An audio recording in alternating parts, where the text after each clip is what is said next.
really think, misinformation that wheat is a poison. When you look at the actual science,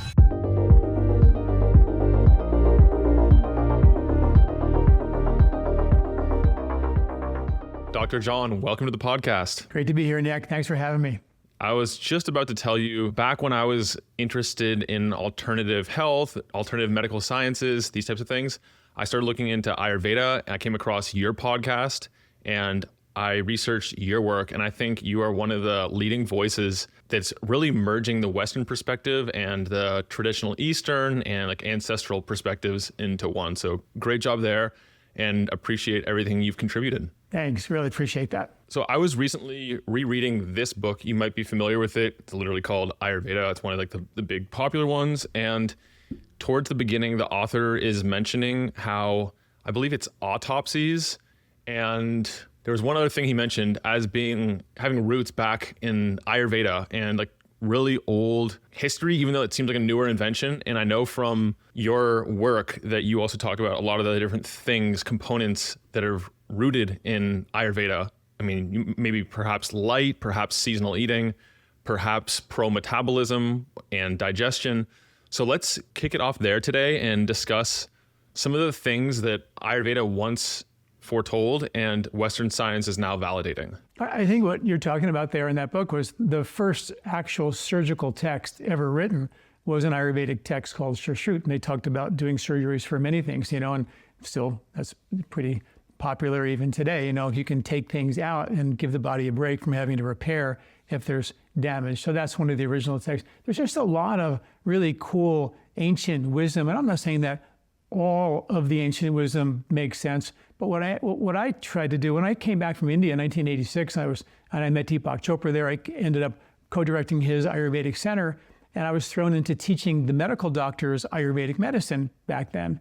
And I quickly, realized that I had to kind of bridge the modern science and the ancient wisdom. So that sort of launched me into kind of digging into the Ayurvedic wisdom, but at the same time, finding the science to kind of back it up so I could actually make some relevant sense to these medical doctors. And that's what I've been doing ever since, is kind of tying the two together. And I kind of believe, and I'm sure everybody agrees, that if you look at science alone, you can find coffee is good or coffee is bad, or soy is good, soy is bad, milk's good, milk's bad, wheat's good. It's all like so confusing. But if you have an ancient practice that's been around for thousands of years and you have modern science to back it up, I feel at the very least it's worth looking at that, because modern science alone, it's just not good enough. And the ancient wisdom alone isn't just good enough. So I think we tied it, and that's what we do at lifespa.com. That's what I write about, and put all that knowledge out for free. That's a really good framework, a way of doing it. I will look at a topic. I will see what the latest modern Western science says, and then I'll also look at both sides, because usually, like you said, it's conflicting. There's like some schools of thought that say one thing, others that say the opposite. Then I will cross-reference that with the ancient wisdom of what the TCM or Ayurveda, these old systems say about it, and it'll help orient the information I take in. I'm not going to close myself off to any new information, but at the same time, it helps tip the scales in one direction or another. Yeah, 100%. I think that's a balanced approach. And when you look at, all the crazy extreme diets, from being carnivore to extremely vegan, which, none of them do I think is bad, or I'm not making judgment, but from the Ayurvedic perspective, you look at those extreme diets and they sort of happen as part of nature's natural cycles.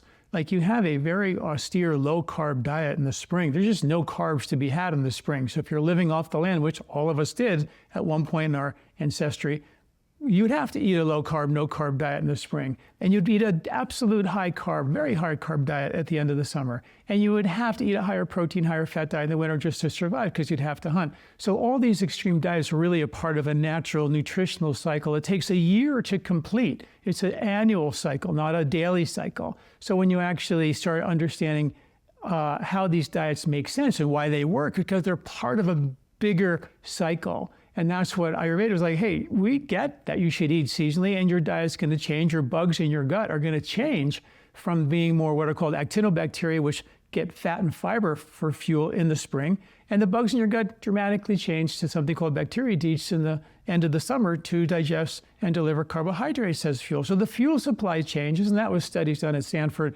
on the Hadza tribe, and they found that their gut microbiome dramatically changed from season to season because they ate seasonally, and so did we forever and ever, except for till now, right? Yeah, that was actually one thing I wanted to bring up with you. You were the first person I came across who was making a coherent argument in favor of eating wheat. It seems like that's one of the most demonized food groups, I guess, these days. And perhaps it's not always great for all people all the time. But at least when I heard you explain why it makes sense and what it does as like part of like the natural cycle, it made a lot of sense. Can you expand upon that a little bit?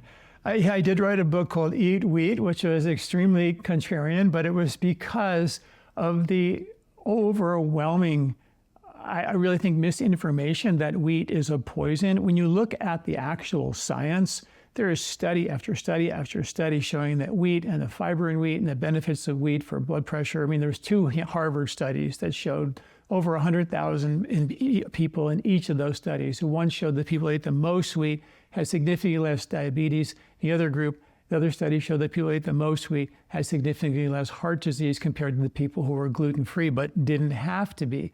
Studies show that when you actually have people who are gluten-free but don't have to be, in other words, are not celiac, they have 4 times more mercury in their blood, significantly less killer T cells and more bad bugs and less good bugs than the people who are eating wheat on a regular basis. So why can that make sense when people eat wheat and feel bad? I get that, right? People eat wheat, they feel bad. So everybody's telling everybody, well, then don't eat wheat and don't eat dairy and don't eat nuts or seeds or grains or beans or lectins or goitrogens or oxalates. And that list just continues to grow because the plant-based foods are harder to digest. The plants produce chemicals to protect them from predators. So they have anti-nutrients on them, which require a very strong stomach acid for us to digest. And if you don't have good stomach acid and you eat wheat, which is a hard to digest protein, the gluten, or dairy, the casein, you're going to eat those foods or beans or other nuts and things. You're going to have a hard time digesting them. So you're going to obviously just blame the food. But they really are canaries in the coal mine telling us that, hey, yeah, you can take the wheat out of your diet and feel a little bit better, but then in short order, you're going to have to take the dairy out, and they're going to have to take the beans out and the nuts out. And, you know, rice and beans have been the staple on this planet for like 10,000 years at least. And now I have people who can't eat rice or beans or grains of any kind, you know. And when I first got into practice in 1984, sure, we took people off of dairy and took people off of wheat in my practice, and they got better. But then in short order, the problem came back, and it became very clear early on, and that was back in 1984, that people were getting better if you took the food out of the diet and eliminated things, but that didn't help them. And from the Ayurvedic perspective and now Western science perspective, your ability to digest well is directly linked to your ability to detoxify well. So if you can't eat wheat or dairy or nuts or seeds or grains or beans or all this stuff, nightshades, all this stuff that everybody says don't eat, then you don't have the ability to detoxify. Literally, what the EPA reports on is 70 million tons of toxic chemicals are dumped in our atmosphere every year, which filter down on the water we drink, the food we eat, and the air we breathe, which ends up having to be digested and detoxified through us. And if you can't eat those harder to digest foods, you know, that's going to be a bigger problem than we think. You know, just taking the food out of your diet for a while, sure, do it because you feel bad eating it. But now let's really unwrap the real problem, which is which part of your digestion has been broken down. Is it your lack of stomach acid? Is your lack of bile flow, pancreatic, duodenal enzymes? Is it an intestinal lining, you know, microbiome issue? Is it a lymphatic congestive issue? And all those things are troubleshot through kind of an Ayurvedic menu. We have a free health quiz called the Digestive Health Quiz. People can just take it and ask questions about each part of their digestion and go, oh, I got a screwed up liver issue or bile flow issue or whatever it might be. And then you can use herbs and diet and things to actually repair those issues versus just, you know, kicking the can down the road and saying, I'm not going to eat X, Y, and Z. And then next thing you know, you only can eat a carnivore diet because it's the only food you can actually tolerate, which has no anti-nutrients on it. It's not the macho man diet that we think it is, because the plant-based diet is so much harder to digest, requires a robust digestion, a robust detoxification system. And if you don't have that, you will pay a price down the road. I heard you explain somewhere about the reason that grains, and I guess wheat specifically, are important in the fall, having to do with seasons and what usually comes after the fall. Can you explain what that is? Yeah, well, nature had a plan, right? And the harvest of every season provides the antidote to the extreme of that season. So in the spring, when it's rainy, muddy, allergy season, you don't get any pasta or pizza. There's no carbohydrates that would congest you. Even the dairy is for the baby cow. You're not getting any dairy from that mama cow right now because the babies are getting all of it. And so it's going to be a diet that's going to give you, roots and dandelion and, spring greens that are very, very astringent and very bitter and very, cleansing for the excess mucus they might have built up in your intestinal tract. Come summer when it's hot, you get fruits and vegetables, which are cooling in nature. And at the end of that summer, when all the grains and the berries and the fruits and all that are being harvested, you get this massive amount of carbohydrate as well as sugar from the fruits. And that provides excess fuel to give us excess insulation to be stored as fat and a reserve base of fuel to make it through the winter. And these are the natural circadian rhythms. And we have studies actually show that there's an enzyme called amylase that we only developed and, expressed back about 2 million years ago is when we actually had the ability to have our own amylase to digest fruits. And studies still show to this day that we make more amylase for digesting fruits and grains at the end of the summer, which is when they're harvested, than we would do in the spring. Like, we're circadian beings and we don't act like them anymore, but we still have those natural inclinations to eat in a seasonal way. So it's not that you want to eat grains all the time.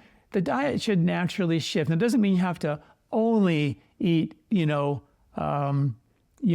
an austere diet in this season or that season. You just want to get more of the foods that are harvested in that season. They get sort of medicinal doses of those spring greens and medicinal dose of those summer vegetables and medicinal doses of the end of summer grains, and then more protein and fat from you would actually hunt historically in the winter, otherwise you wouldn't eat. So you get more of those higher protein, higher fat, sort of a ketogenic time of the year, austere in the nature of lower carbs.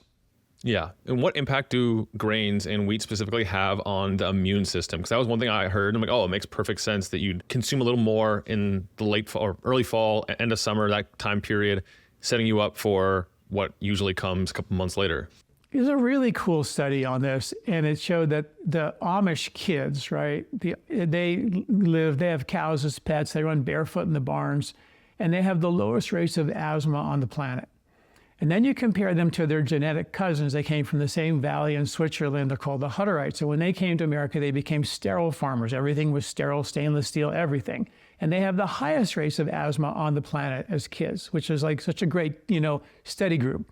And they found, so they went into the barns of the Amish kids, and they found that it was the dust in the barns that was irritating their respiratory tract, or hormetic effect, which doesn't kill you, makes you stronger. And just enough to create an immune response to the dust, so they have the lowest rates of asthma on the planet. Grains, hard to digest foods that require very strong stomach acid to break down, they create a little bit of irritation.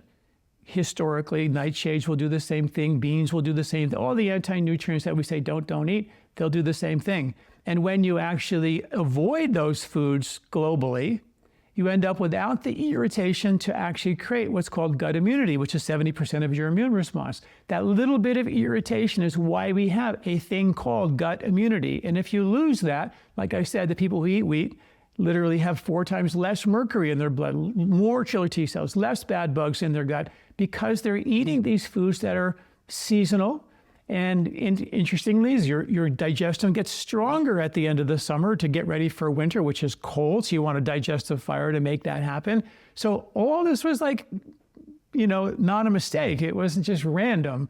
It was that we would eat those foods when we could digest them better and actually create a natural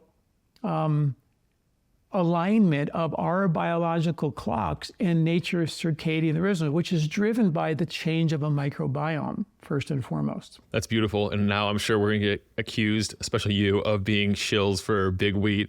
But nature has so much intelligence in it. Joel Green also mentions how by varying the diet from one time to another, you're really preventing or drastically reducing the likelihood of deficiencies and also of excess toxicities. And so like nature has these checks and balances in place to help make sure that we're getting what we need, but not too much. Yeah, it's so true. You know, when you do an extreme diet, like if you went on a ketogenic diet for a length of time, your ability to metabolize sugars becomes much more difficult. You'll find that in a ketogenic diet, you become less tolerant to carbohydrates for a while. So then you have to kind of reset your ability to do that. So if you go on a ketogenic diet for a long period of time, you actually end up with more blood sugar insensitivity to sugars and insulin. It becomes way more difficult. So the idea of doing anything in an extreme way for a long period of time is problematic. And that's why just the simple idea, like we have grocery lists, they're free. This is the spring grocery list. And all you do is take it, circle the foods on there that you like, and it'll give you all, and you'll get medicinal dosage of those foods. The ones with the asterisk are the superfoods for that season, but you just want to get more of them in a natural, recognizable food, organic way whenever you can. I don't know if we have to mention that I get the glyphosate thing, I get big pharma, I get big wheat, understand all that. But you can get really good quality wheat here in America that doesn't have glyphosate. There's companies like ancientgrains.com that you can get really good wheat, and you can make your own bread, and you can actually, most cities have artisan bakers now doing really good quality bread and wheat. But I would suggest that you still be very low carb and get rid of the bread or very little bread, maybe an Ezekiel bread that's sprouted this time of the year in the springtime as we're doing this podcast. And then come end of the summer, you have this luxury of having some of those really juicy carbohydrates again.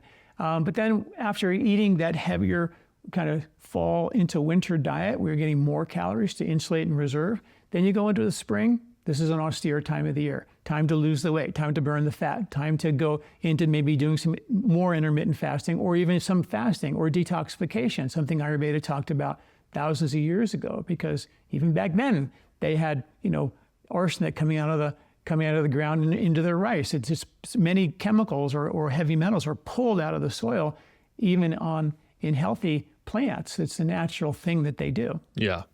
Your seasonal food guide is super helpful. I came across that years ago, downloaded it, actually have it on my phone. When I go to the grocery store, every once in a while, I'll just pull it up to make sure I'm actually eating seasonally. So I'll put a link to that resource in the show notes. People can check it out on your website because you write a lot about this type of stuff, and really practical, handy tool to have.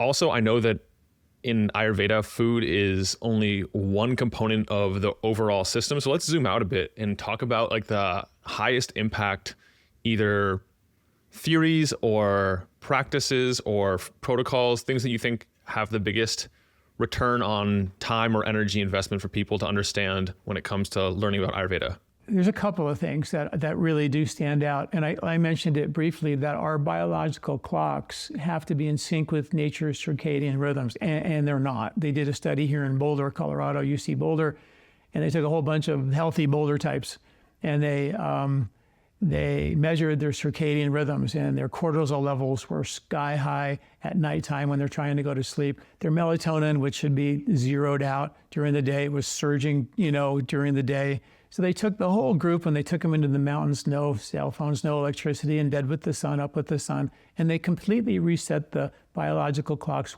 in sync with their circadian rhythms, 100% in a week. They did a follow-up study, did a 69% reduction in a weekend.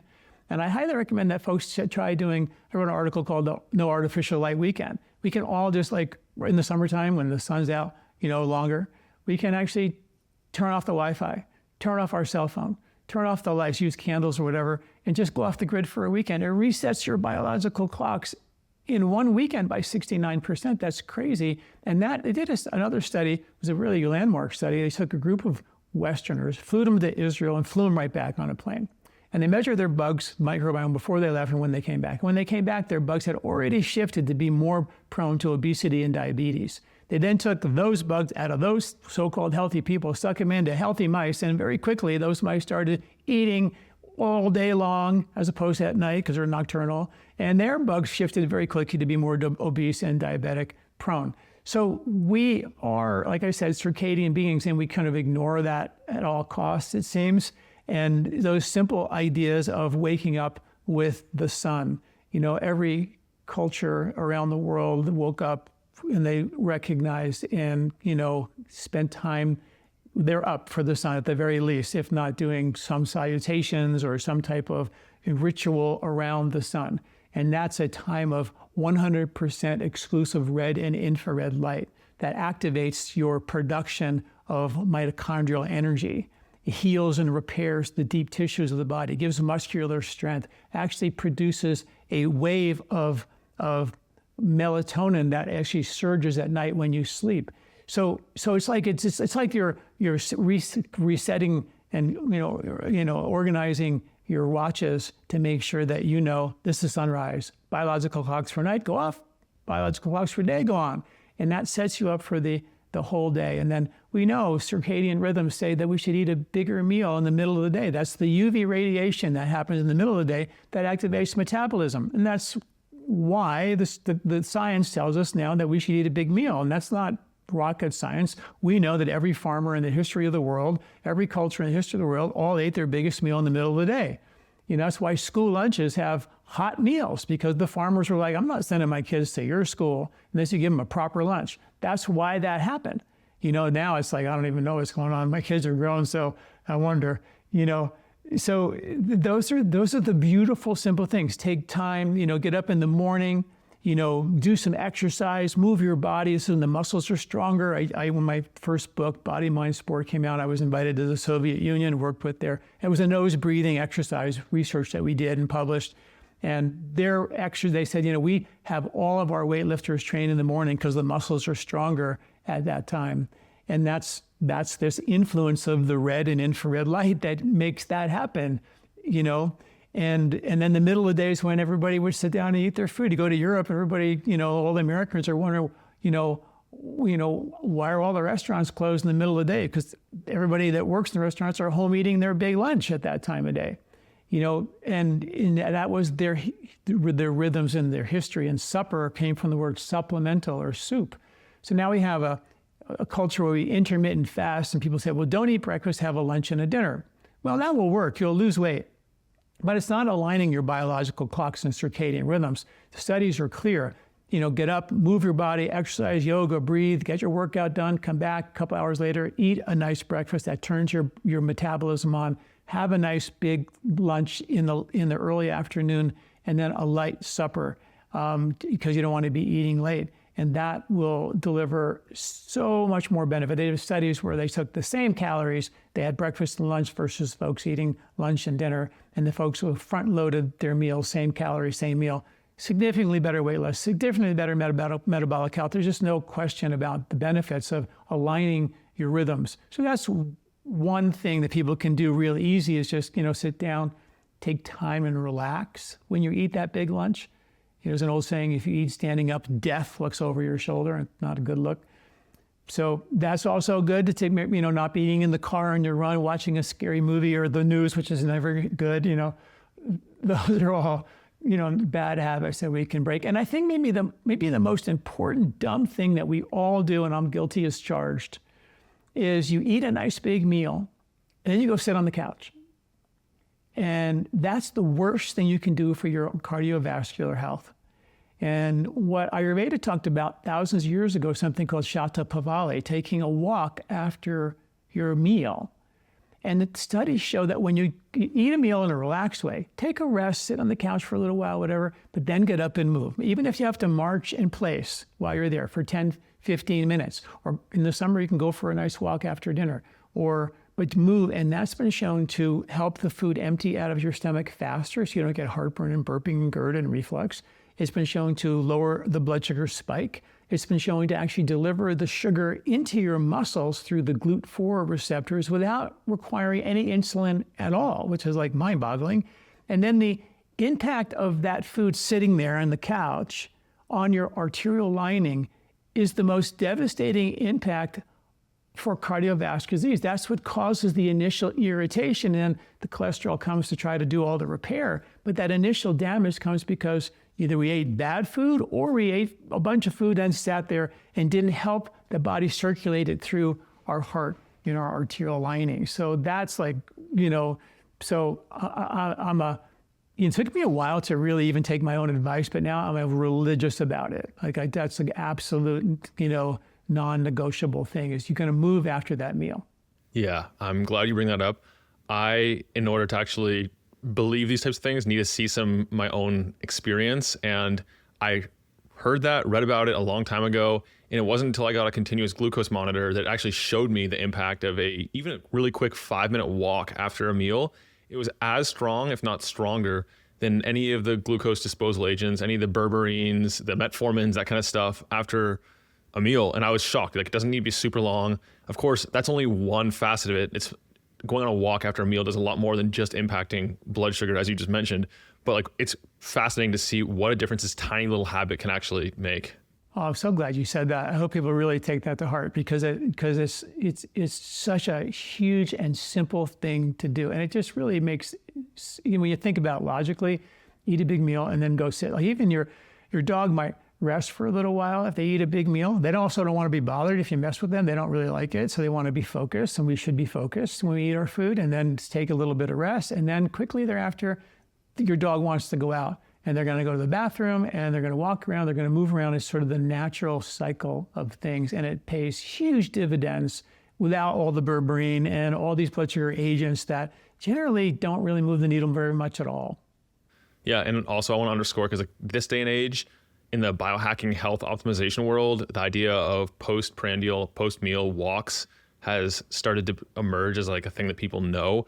But what you mentioned previously, and that is what you do before or during the meal, is also extremely important, because I found that if I eat when I'm stressed, my blood sugar spikes higher, even if I'm going for a walk afterward. And if I just take a minute to not be in my car driving, not to be focusing on something else, not to even be reading, but just to be with the meal, that gives me by far away the best response. And I also feel like I digested the food more completely after the meal. Yeah, it's so true. In India, they eat with their hands, right? So when you're eating with your hands, you really have no choice but to be focused on your food. You can't open your phone. You can't read a book. I mean, it forces you to be present, which is really a really cool thing. I had many experiences when Billie Jean King and Martina Navratilova, people don't know who they are anymore, but they did the forward to my book, and they were coming to my clinic at one point, and I was getting some tennis courts organized for them, and it was back in the late 1980s. And so I was racing around trying to get stuff organized for them before they came. And I grabbed some pizza at a pizzeria. It's back on the East Coast, and I'm eating the pizza as I'm driving in my car, trying to get everything done. And then I got home. I had a contractor at my house, and I had to deal with him. And I was so tired that I was literally talking to this contractor, holding my eye open like this because I was wanting to fall asleep standing up. It was unbelievable.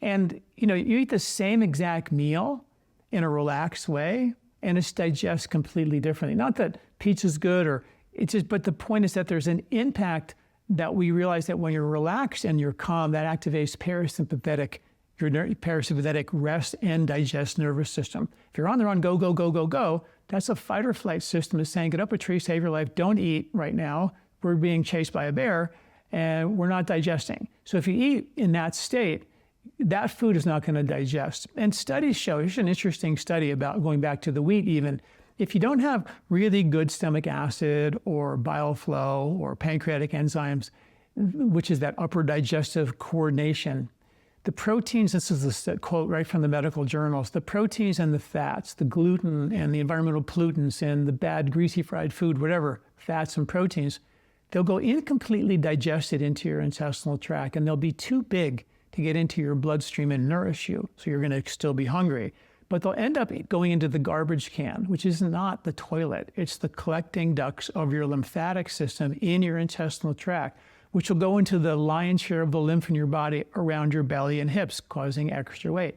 It'll go into the skin-associated lymph, dumping out as a rash. It'll go into the brain lymphatic system, the lymph and lymphatic systems in your brain that dump 3 pounds of trash out of your head every year while you sleep, which cause brain fog and cognitive decline and headaches and migraines and rosacea and all kinds of things, compromised immune response, all these things. In fact, long-haul COVID was linked directly, right in the very beginning of COVID, to congestion of the brain lymph and lymphatic systems, causing all kinds of fatigue and cognitive issues and things like that. So if you don't have that ability to break down those foods really well in your stomach, and you're in that coordinated effort we talked about, you're going to pay a price. It's not those undigested proteins will go into your lymph as the garbage can, and that'll give you all the symptoms that everybody blames on wheat. So it's not the wheat; it's the inability to digest it. I did 2 podcast interviews with David Perlmutter, who was one of the medical doctors that came to train in my Ayurvedic class many, many years ago. And he wrote the Grain Brain book, right? All about wheat causes, Alzheimer's, which is not true. There's no real good science to back it up. However, if you're eating processed wheat and overwhelmingly eat it 24/7 all year long, you're going to overwhelm the body with this grain with a weak digestion. And pesticides, by the way, kill the microbes that make the enzymes to digest the wheat. So that's not a good look either. So next thing you know, you have all this wheat, undigested gluten going into your lymph, and there's the enzyme that breaks down wheat, called the DPP4, literally lives in your lymphatic system, just in case some rogue wheat got there. But if you overwhelm it, it's going to get pushed into your belly, it's going to be pushed into your skin as rashes, into your brain lymph, causing congestion and brain fog.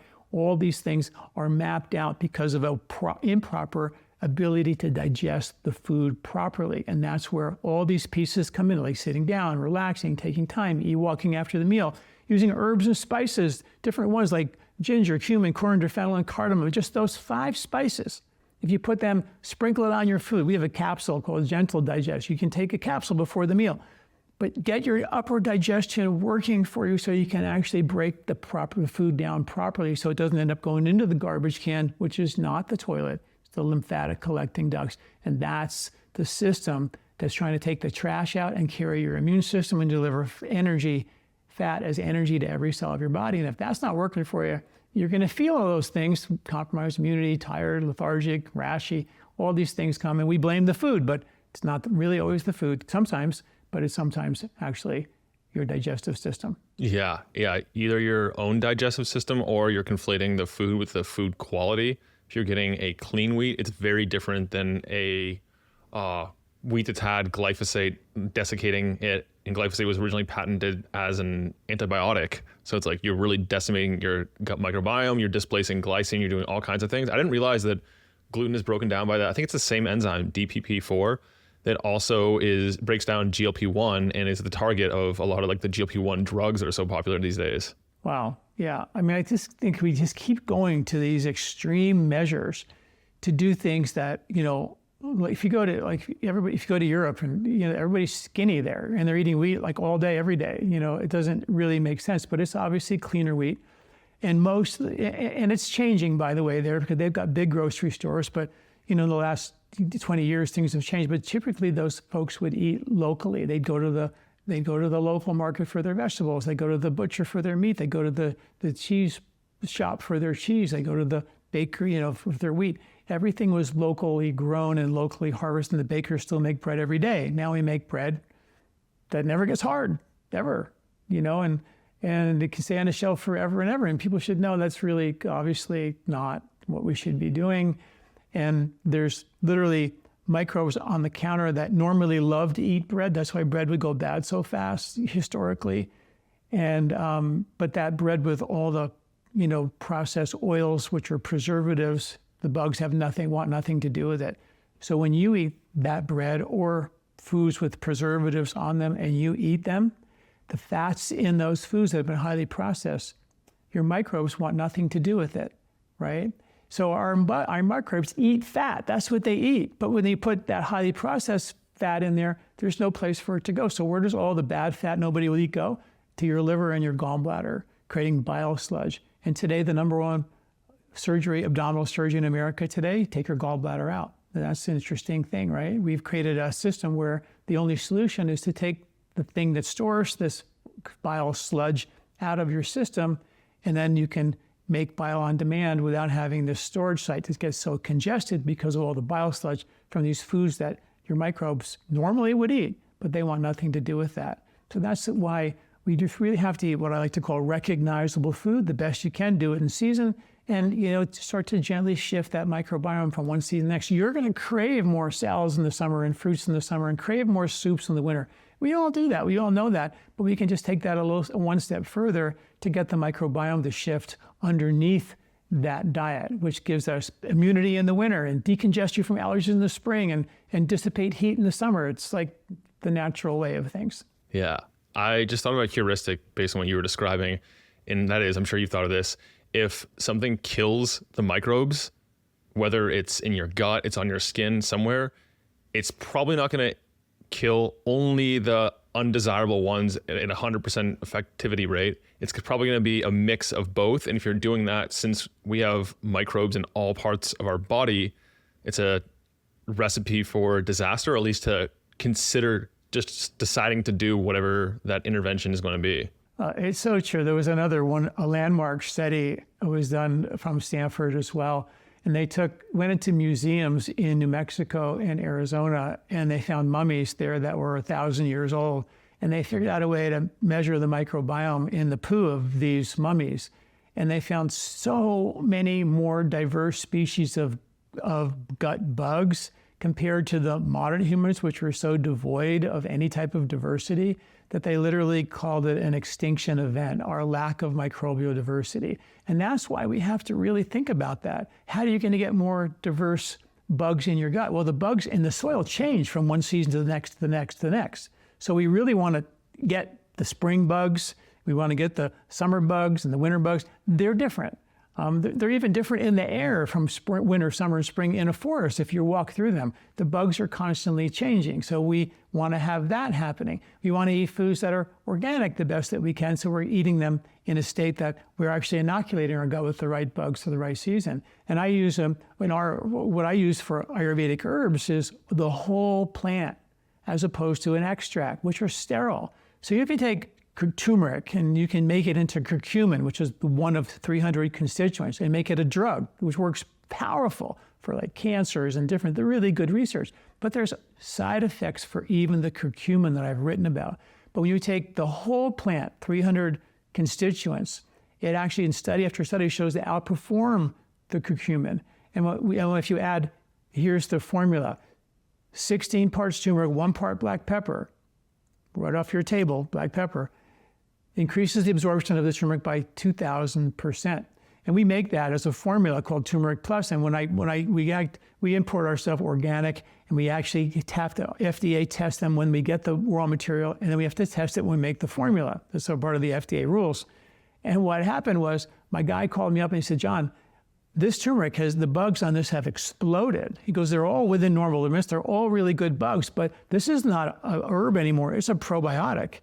And I was like, that's the cool thing about when you take ancient wisdom and you understand that they've been putting these kind of herbs together for a long time. And if it didn't work, they'd stop using it. If it did work, they continue to using it.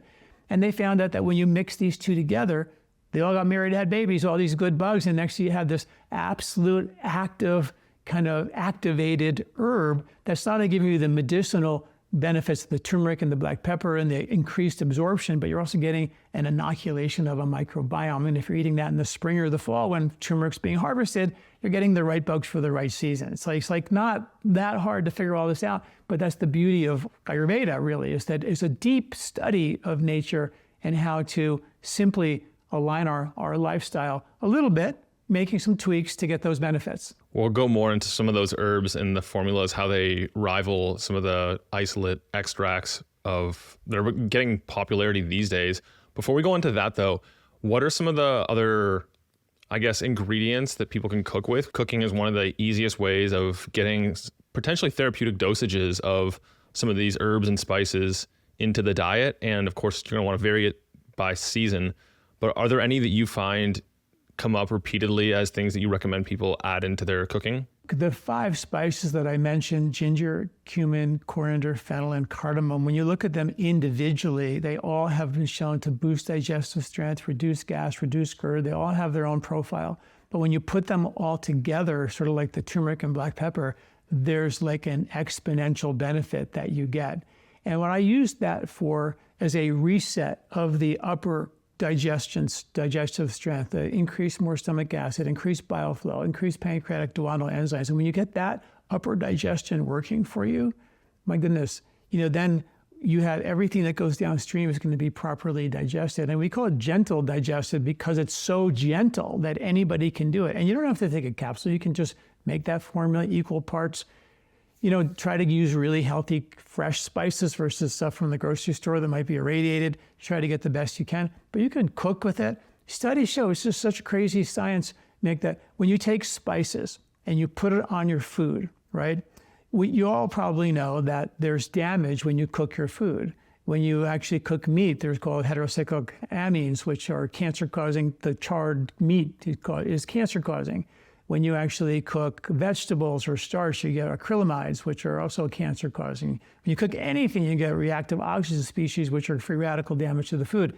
But studies show when you actually put the spices on your food while you're cooking it, you actually mitigate the cooking damage on all fronts. And I wrote an article about this, and I actually studied the percentage of benefit you get from all these different, a whole list of all the spices. So you can kind of look and go, okay, this spice is going to give me this much. Nutmeg is great. The 5 spices I mentioned are phenomenal. Oregano is phenomenal. It's just, we use salt and pepper in America. I mean, more and more people are getting into spicing their food, but it goes way beyond making it taste better. It actually protects the food from the cooking damage. And like, who knew that? Like thousands of years, they did it because it tasted better. But that tradition from ancient wisdom in China and India was brought to Europe, and cities in Europe became rich and famous because of the spice trade. I mean, they became cities because of the spice trade. And now it's sort of like, something that sort of, we've kind of forgotten about. But that's something so simple to do, and hopefully motivates folks to do that. Yeah. So about a year ago today, I was in South India and I noticed they were eating with their hands. And for the first couple of days, I resisted it. And then eventually I tried it. And then I came back here and I was quite bummed that there's no culture of eating with hands here. And the people I was with said the same thing. It's like a whole different experience, and you definitely feel more connected to the food. And also I noticed that the food there, they obviously use a lot more spices. And it's nice because you're not just getting, like, as you mentioned, the extra flavor, but you're adding flavor and you're offsetting some of the damage and side effects that come from just heating meat really high, or even vegetables. You're probably protecting against like the cross-linked proteins and all kinds of other stuff that we're going to keep figuring out all the consequences of doing this by itself. But then if we study it in conjunction with the way this has traditionally been prepared, we'll understand how these systems had it right to begin with, and there's like a synergistic effect of combining them. Yeah, it's so funny. When I first went to India in 1986, I spent a year. I went there for a 3-4 week vacation, ended up getting invited to stay there and learn Ayurveda, which I closed my practice in Boulder and never came back to it, actually. And stayed there for a year and a half studying Ayurveda. And, I was forced to eat with my hands. And after many months of being there with my teacher, I'm eating with my hands, trying to get the food in my mouth, and it was difficult. And he looked at me and he said, "What are you doing?" And I said, "Eating. Why?" And he goes, "Do you not know the flick?" And I go, "Flick? What are you talking about?" And he goes, "Well, you're not eating. You're not using the flick." I'm going, "What is that?" So it turns out, he finally taught me, because I was getting my clothes full of food every day, that there's a flick. When you eat with your hands, you actually take your thumb and you have to flick it in like that. So you take the food in your hand and then you flick it with your thumb. And if you don't flick it in, it doesn't go in very well. And so I remember we got so excited. I was teaching my kids. We have six kids, and I taught. And when they were really young, I took them to a restaurant. It was an Italian restaurant. And we walk in, and half the kids are in the bathroom. I come out of the bathroom, and the pasta arrived, and my kids are in there with their hands flicking the pasta. I'm like, oh, no. And but the idea is that when you really do eat with your hands, it creates something, a real connection that's really quite real. And it's particularly if I was always a real fast eater, idiot, chew it, go, kind of very, very, we call it pitta, which is a lot of fire, and always going fast. And I learned to slow myself down. But that's one way to do it, is just sit down, when you go home for lunch, sit down, relax, and eat with your hands. And it does have that. And if you do that in a relaxed way, it makes a world of difference. I've talked a little bit about the doshas in this podcast previously, but I think that's a concept that people like to rehear and perhaps learn a little bit about. I don't know, where do you put that on the spectrum of importance in Ayurveda? I think it's important. It's sort of almost more like fascinating, because we all want to know who we are and what our individual strengths and likes are like. So it's a super simple thing. We've already talked about winter and summer and spring. Those are the three harvests. So in other words, there's a spring harvest, we all know. There's a summer harvest, we all know. And there's a fall harvest for winter eating. And that was my book, The 3-Season Diet, which nobody read because they all thought I didn't know there were 4 seasons, but it was all about the 3 harvests in nature. And that was way back in 2000 that I wrote that book. So the idea was that there's 3 seasons, there's 3 major cycles in nature. There's a cold cycle, winter, and there's people who have those qualities inside of them. It's governed by air, which is cold and dry like winter, and it's called vata. Those are one of the doshas. The second dosha, which is aspect of nature really, is spring, which is rainy and muddy and heavy. It's where the earth holds on to more water. And if you walk through the woods in the spring, you're going to have muddy feet. The earth holds on to water, you hold on to water during that season, and that's the quality of what we call kapha, which you could think of as cough or congestion or mucus or allergies and that kind of a thing. And of course, nature's antidote to that is the harvest of dandelion roots, which get rid of all that mucus, and those kind of spring greens and things like that. So people have a lot of kapha in their constitution, are going to naturally hold on to more water and be a little bit more heavier set, but also be more easygoing and loving and happy. Where the winter body types, the vata body types, are going to be cold and dry. And they're governed by air, so the nervous system will be going really fast. They think fast. They're very highly sensitive, lots of radar, feel everything. They're the scouts who can make sure that their tribe is not going to be in danger. Where the kapha types are easygoing and calm, and they sit by the fire and they want to tell stories and play music, And then there's the summer types, the pitta types, the fiery types. Summer's hot and competitive and driven, and these people who are hot are throwing pots and pans, and they're competitive, want to beat the other guy, right? So by nature has the cooling foods that are trying to cool them down if they could, but they don't always get that memo. But the idea is that that's a summer body type, or we call pitta, and they're the competitive and the driven types, and they're throwing pots and pans, and they get angry, and they eat really, really fast, and they're constantly on the go and very driven, and that's their body type. So the 3 body types are winter, vata, which is air, fast-moving, hyper-metabolic, pitta, competitive, driven fire, which are, overly competitive and kind of really overachievers, really.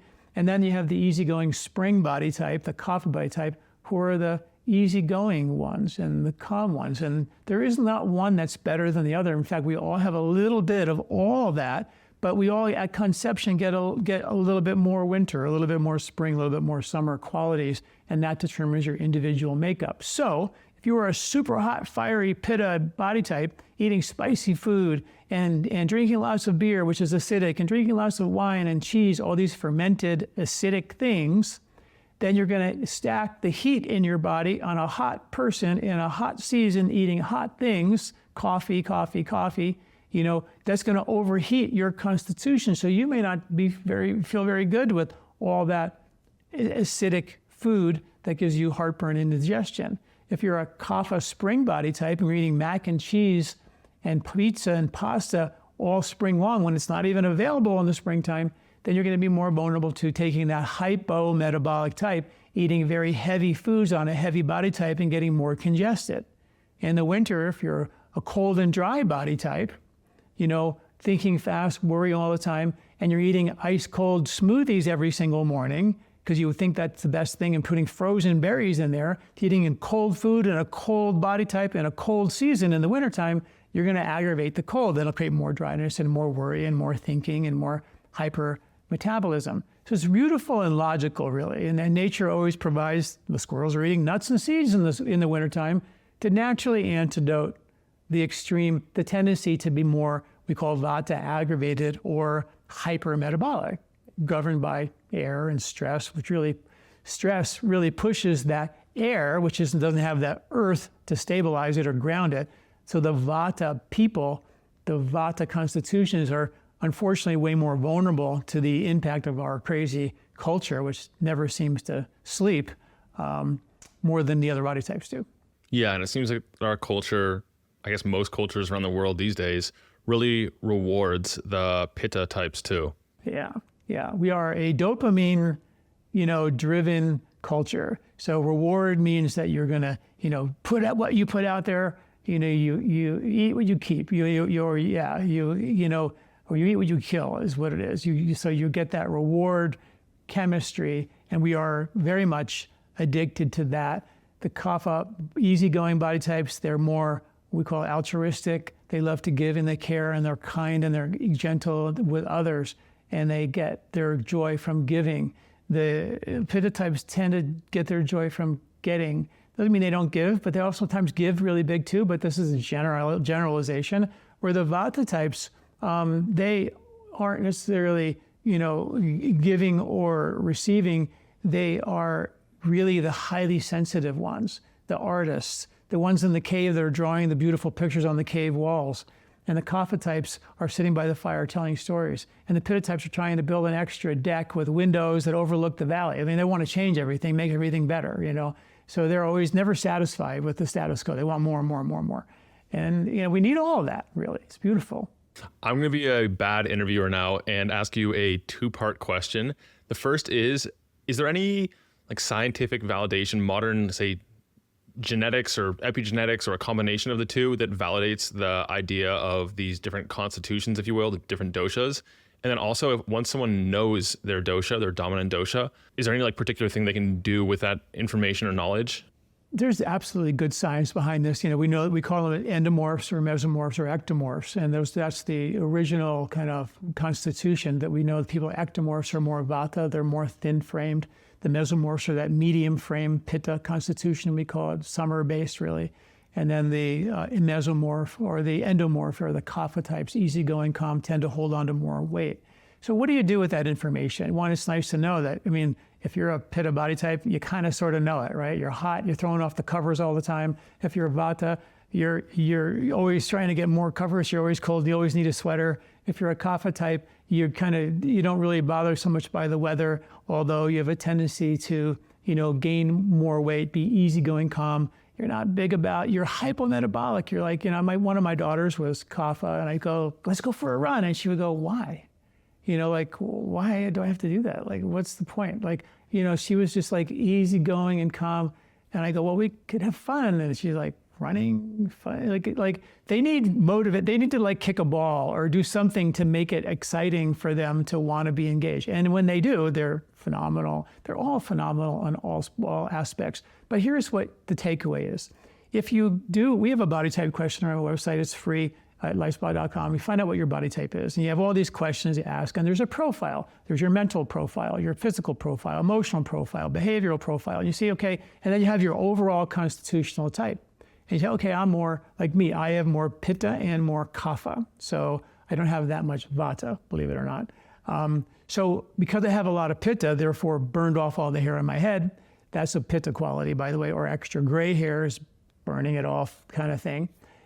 Then in the summertime, I have to be careful not to eat a lot of very acidic foods like beer and wine and cheese and barbecue and spicy food and even fermented foods. I'm not going to drink a 20-ounce bottle of kombucha, which is lactic acid bacteria fermentation, requires acidic agents to heat and ferment the food.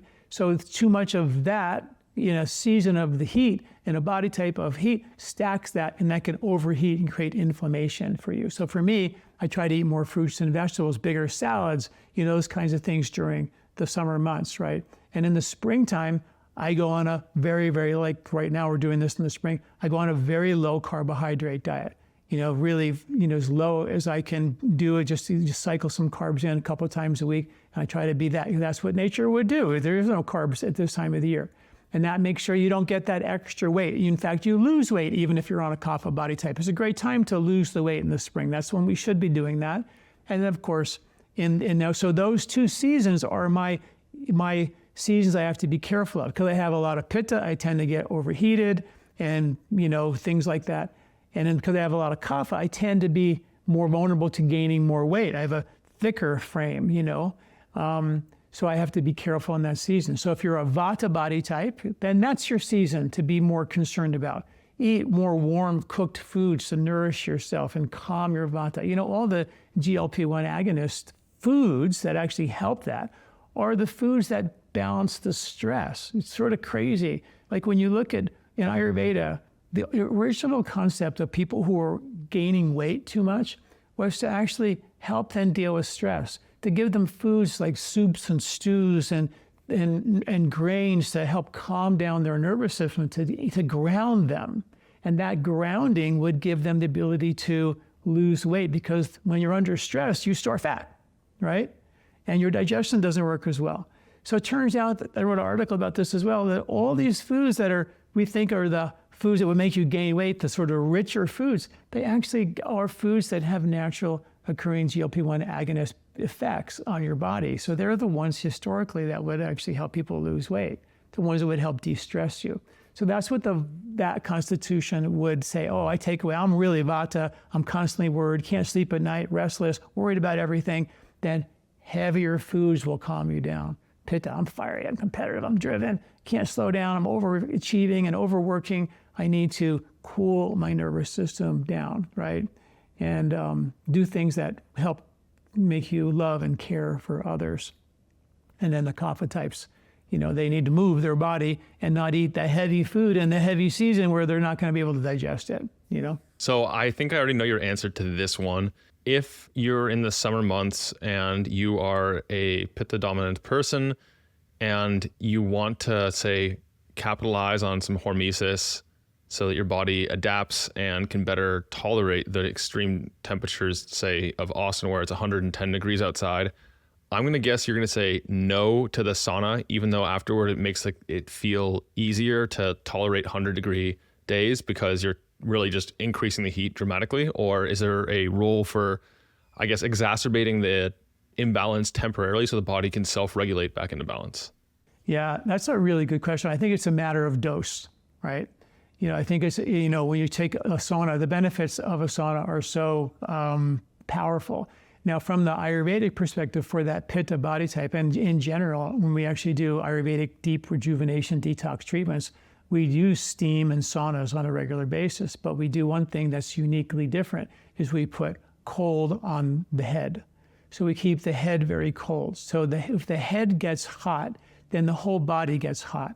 But if you actually put, and they've got these like different hats you can put them in your freezer and put a hat on and put on and go in the sauna. And then the body's getting steamed at 170 degrees, it's starting to sweat. It sends a message to the brain, and the brain is bathed in this ice cloth saying, wow, it's pretty cool up here. And the body's going, no, it's really hot down here. We need to do something. And the brain's going, these guys need to relax. And it sends a message of parasympathetic activation to disarm the body so the body can detoxify even more. But if the head gets hot and creates an emergency fight or flight response to the heat, then the whole body is going to create an emergency fight or flight response to the heat, and the whole body will not detoxify as efficiently. So historically, everybody should put ice on their head when they're in a sauna and allow the body to really detoxify without that alarm bell going off because I'm overheating in my brain, because your brain can get hot and that's a problem.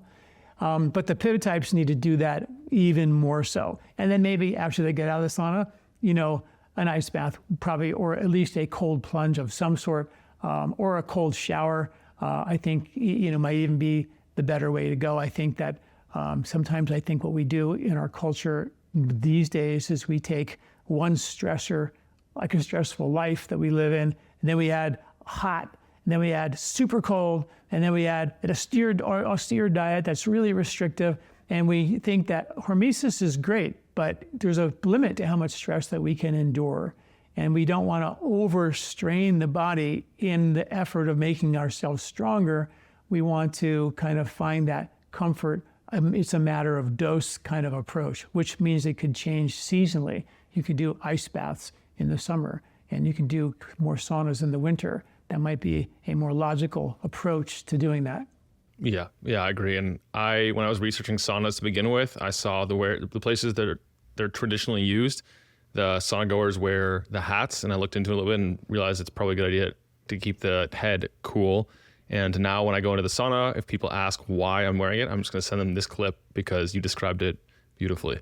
And don't forget, where do they originate? In Finland and Sweden and places where it's pretty freaking cold. And that in the wintertime, what could feel better? Because I'm sure the houses weren't wonderfully heated, so it was probably a drafty life in this cold winter. So to get into a hot sauna was like, oh my God, let's live in here, you know.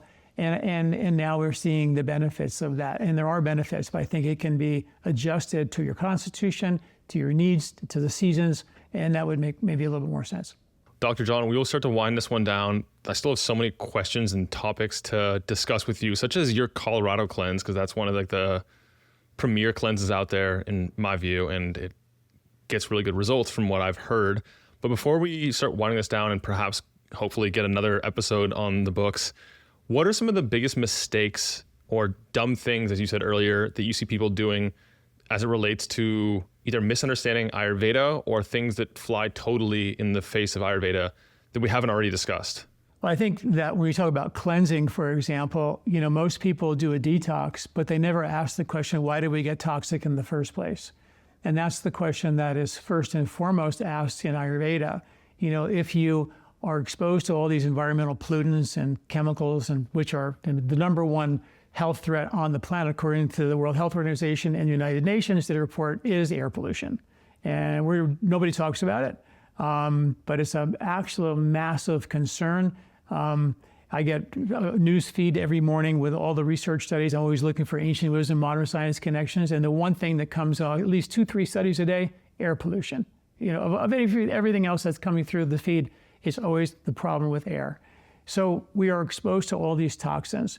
And that ability to detoxify is linked to your ability to digest. And like the Colorado cleanse that we do in Ayurveda is we first reboot the digestive strength before we detoxify the body. And then after the cleanse, we do another digestive reboot to reboot digestive stomach acid, bile flow, pancreatic enzymes, heal and repair the lining of your intestinal tract, replenish a healthy microbiome, detoxify the entire lymphatic system, decongest your liver. All these things first before we do a detox, which Ayurveda did for thousands of years, called lipophilic mediated detox, where you take ghee at higher doses every single day while you're eating a completely no-fat diet. So you take the ghee in the morning and a no-fat diet during the day. And what that has been shown to do is, number one, the ghee, more dose will increase your butyric acid, it'll help change your microbiome, it'll flush your liver gallbladder, but it also, the ghee gets into your tissues and actually attaches to bad fats like heavy metals and detoxify them. And studies show that if you do a 7-day cleanse like that, with just the ghee and a no-fat diet, studies show that you actually detoxify, compared to folks who didn't do the cleanse, detoxified their PCBs, which are toxic chemicals in the environment, by 46%, and pesticides by 56% compared to the folks who didn't do the cleanse. And that's hard science. So they developed that thousands of years ago. Now we have the science to back it up. But it's more than just the detox part. It's the reboot, the digestion, the lymph, the liver, you know, make sure the environment of the intestinal tract is critical. I did an article recently, and I was looking at the 2007 Microbiome Project report, when the 2007 Microbiome Project was like the first report on the microbiome. And they gave us 2 warnings that everybody ignored. And the first warning was, eat foods that aren't so clean. Like, don't sterilize everything. Get exposed to more foods, organic, dirt, that kind of stuff, because that's, pull the stuff out of your garden and eat it. And the second one was the most amazing one. It was the fact that there's something called a horizontal transfer of genetic material, right? So that means a virus gets into your intestinal tract, and it sits up next to a bug in your gut that has the genetic ability to go through your intestinal tract and infect the body potentially, but it's a good bug. Well, the virus, through what's called the horizontal transfer of genetic material, can actually take that genetic material from the bugs in your gut already and get a way now to transfer that genetic material into the virus so now it can penetrate and infect you. We pass our genes along vertically to our kids, but this is called horizontal transfer of genetic material. And they said this happens in your microbiome. And they said two more things that were so critical. One, it comes mostly from animals like dogs and farm animals. That's the bugs that have this tendency to transfer, like the bird flu would be a perfect example. And the second one was it wasn't based on proximity. It wasn't based on the fact that the virus happened to be next to a bug that had the genetic material that infect the body. It was based on ecology. It was based on the environment of the quality. And that means the health and integrity of your intestinal microbiome, which is based on the quality and integrity of the environment, of the skin, the epithelium that lines your gut. And that's what, when I first went to India, it was really all about being kind and gentle to that intestinal lining, not clobber it with these anticidal agents that are killing everything and ripping the guts to shreds, and healing you for a moment, but then making you worse down the road. And that's what these cleanses in Ayurveda are all about, is to say, hey, you know what? Let's reboot the upper digestion. Let's heal the lining. Let's create an environment for good bugs to proliferate. Change the bugs with the seasons so we get this really robust, moving, gut immunity that protects you from pretty much everything that was the original design. And how can we get back to that? And that's the difference between sort of the Ayurvedic approach to health and cleansing versus the modern way, which you just go in there and pull out the cleanses, detox like, fast you, detox like crazy, strip it out, kill everything that's bad. And even with natural things, right? But the idea is to actually be a little more kind and gentle. Because that intestinal, I don't know if you ever tried to make your own kefir. I did. And it has to be like perfect, to get those bugs to grow. And it's sort of like, wow, if I can't even make the kefir on a countertop trying to be as precise as I can, how am I going to create an environment for good bugs in my gut eating the stuff that America is trying to make me eat? And it's just sort of like, wow, Mm-hmm. Yeah, that point about horizontal gene transfer is super interesting. I came across it when I was researching like the health of animals in feedlot operations, and when they have that extinction stress and they can sense epigenetically and through their environment what is going on, that's when like the horizontal gene transfer in their microbiomes is not at all conducive to health. And it's scary to think about what that could potentially create in them. And then if we eat their meat in humans as well. It's a little bit too scary to even think about it, how off we really have become because we had to feed so many people, but then there was so much money to be made by feeding so many people. And that's where I think the road went kind of wild. Dr. John, we can keep going for literally hours. I want to be respectful of your time.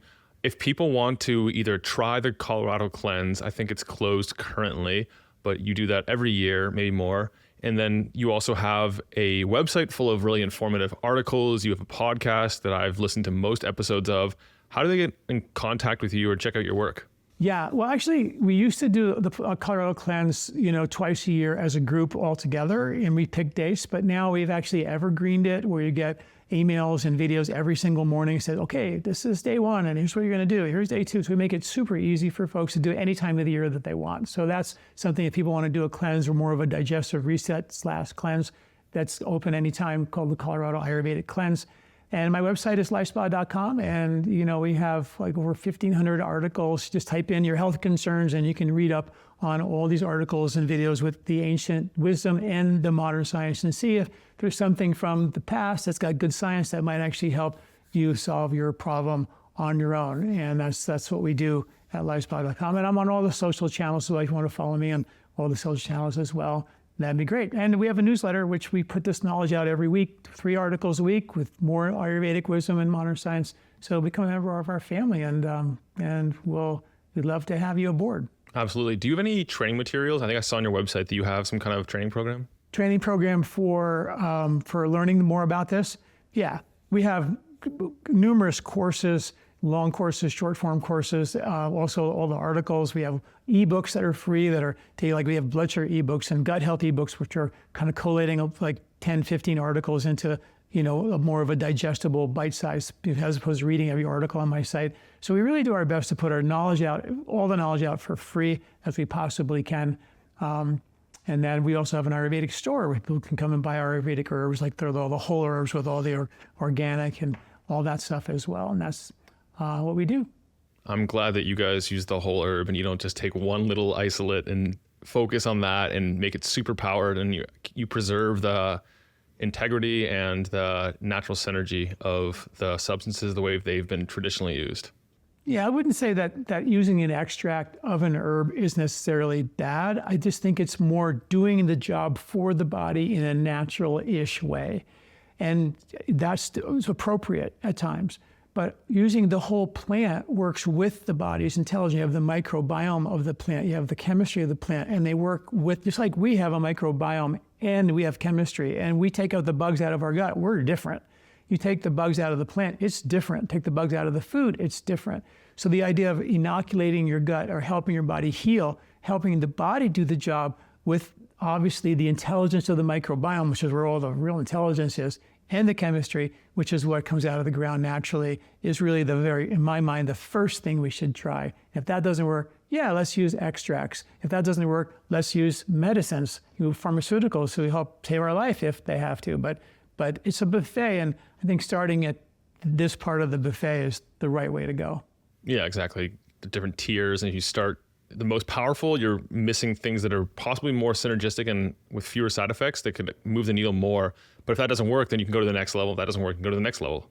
Right, yeah. So we have every possible way to save your life and more importantly, help you live a really healthy, vibrant, robust life, and joyful life. That's the beauty of Ayurveda. It was really about more than just the body. It was like this God body had to be helpful, so we have the ability for our mind to feel calm, to be willing to be more loving and kind and giving and caring to the world versus just me, And that's really, maybe we can talk about that in our next episode, where we really dive into the psychology of Ayurveda. There's massive, huge understanding there as well. That's definitely a whole other episode. Dr. John, what is one thing that the LifeSpa tribe does not know about you?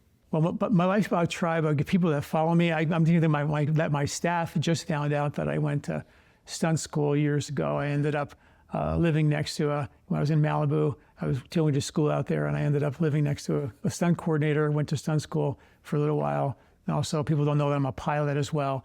Lots of hidden things there's lots of things that people don't know about me, but that was my history way back when, yeah. Wow, very cool. Well, thank you again so much for joining me in the podcast. It's been a pleasure following your work for years now and helping get it out there and share it with the world, because this is one subject, I guess the one intersection that I think is really fascinating and really can help the world in so many different ways. Nick, I really appreciate you having me. I really, really do. Love your work, and I hope to do this again and take a deeper dive. Absolutely. Thanks for tuning in to High Performance Longevity.